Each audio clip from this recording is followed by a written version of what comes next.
Warning. Our YouTube channel and its videos may contain scenes, language, and content that may not be appropriate for all audiences. These videos include surveillance footage, undercover pursuit of suspects, actual police and rescue operations, and fearless confrontations. If you do not approve of the content, please do not watch our videos. If you wish to continue, we strongly advise that you proceed with caution. Viewers' discretion is advised.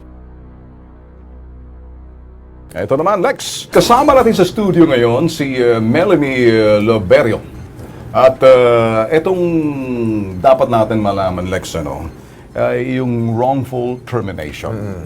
And alamin muna natin kay Mrs. Melanie, pakisalaysay na mabilisan lang. Ano bang nangyari dito sa pinagtrabahuan mo? Bali po kasi sir, buntis po ako. Bali maglilib lang po sana ang gusto ko sa company ko. Ngunit ang sabi po sa akin, 2 months lang daw po ang leave. Kailangan daw po akong gumawa na lang ng resignation dahil hindi naman daw po ako agad makakabalik sa pinagtatrabuhan ko. Resignation kasi humihingi ka ng maternity leave mo na kay buntis noon. Okay. So ano nangyari?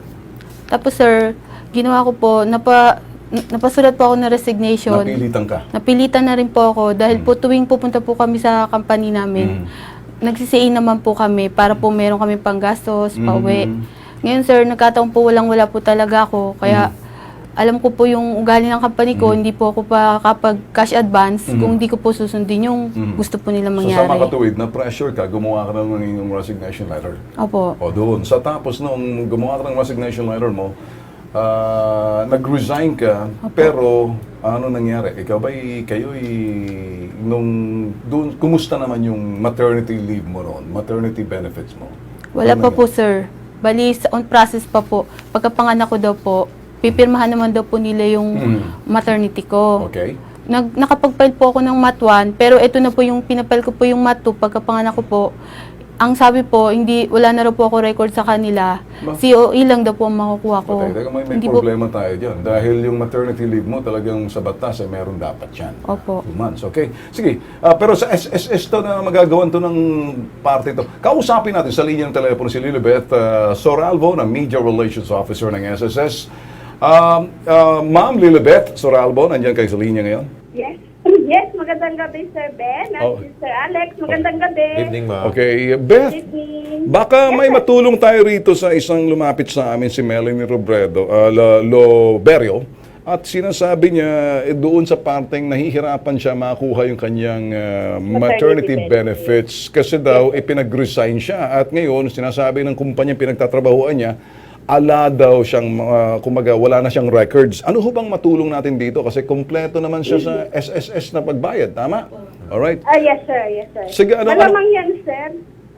Paano? Pwede siyang mag-file ng complaint laban sa employer para maimbestigahan yan.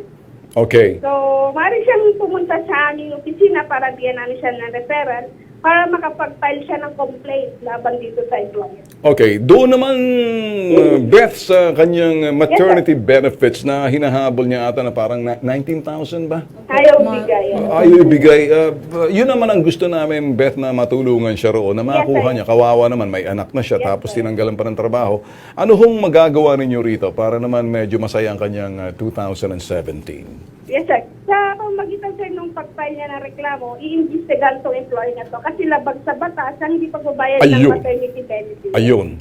Tapos isa pa niyang kaso, sir, yung illegal dismissal file sa labor. Pinwersa. Okay. With that, Lilibeth, sinlinaw ng sikat ng araw, sinabi niya, sasamahan namin to. Etong nagre-reklamo sa amin, ano? At pagkatapos si Melanie, and sana, Beth, makuha niya agad ang agaran dahil may sanggol na siyang inaalagaan ngayon, ha? Okay, sir. Okay, sir. Thank you, Lilibeth, ha? Thank you. Thank you, sir. Thank you, sir. Yan ho, yung media relations ng officer ng SSS. Tutulong sa atin yan, okay? At Melanie, samahan ka lang namin doon para medyo talagang formal ka makapagreklamo. Hindi ba, Lex? Ang ayoko lang kasi, Beth, nang nangyari dito, Melanie, sa nangyari, pinag-resign ka, na-stress ka. Ang gusto mo lang naman, makuha yung SSS benefit na 19,000. Kaya lang, nung nag-resign ka na, parang sinasabi nila, wala ka ng records. Hindi po Mali pwede naman yun. Opo. Mali yun. Okay? So, sasamahan ka ng kilos pronto dyan. Pag mo sa bato, makukuha mo yan. Okay? Opo. Alright.